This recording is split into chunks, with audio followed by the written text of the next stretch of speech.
I want to begin today with a short story. There was once this criminal who had committed a crime. Anyway, he was sent to the king for his punishment. The king told him he had a choice of two punishments. He could be hung by a rope or take behind what was this scary, dark, mysterious iron door. The criminal quickly decided on the rope. As the noose was being slipped on him, he turned to the king and asked, "By the way, out of curiosity, what is behind that door?" The king laughed and said, "You know, it's funny. I offer everyone the same choice, and nearly everyone picks the rope." "So," said the criminal, "tell me what's behind the door. I mean, I won't tell anyone." He said, obviously, pointing to the noose around his neck. The king paused and then answered, "Freedom." But it seems most people are so afraid of the unknown that they immediately take the rope. I love how the story encourages people to overcome fear. It offers a powerful reminder about the dangers of clinging to the familiar. Yes, unfortunately, too many of us do not live because we are living fears.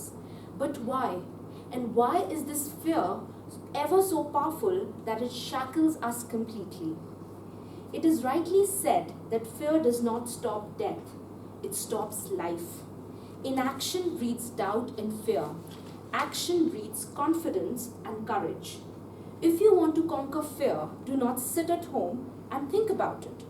Go out and get busy. Do something that is beyond your comfort zone and let life flow through you. Khalil Gibran wrote in a beautiful poem, "It is said that before entering the sea, the river trembles with fear. She looks back at the path she has traversed, from the peaks of the mountains, the long winding roads, crossing forests and villages. And in front of her, she sees an ocean so vast that to enter, there seems nothing more than to disappear forever. But there is no way. The river cannot go back. To go back is impossible in existence. The river needs to take the risk of entering the ocean. Because only then will the fear disappear. Because that's when the fear will know. That's when the river will know that it's not about disappearing into the ocean. It is about becoming the ocean. In some way, our life invariably needs to become like the river mentioned in Khalil's poetry, ever flowing, come what may on its path, may it be rocks, stones, mountains, whatever. Our life, just like the river, needs to be ever so powerful that it is able to even cut through the mighty rocks in order to flow confidently and fearlessly. But what are we afraid of really? Our life is nothing more than a thread whose two ends are inevitably fixed. The first one was fixed the time we were born, and the second one is fixed to the time we all will die. When the two ends are fixed, what is essentially there to fear?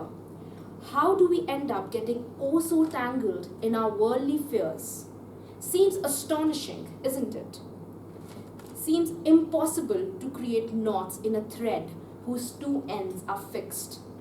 So I encourage all of us here to realize our true nature, to realize that God has not given us a spirit of fear, but of power and of love and of a sound mind.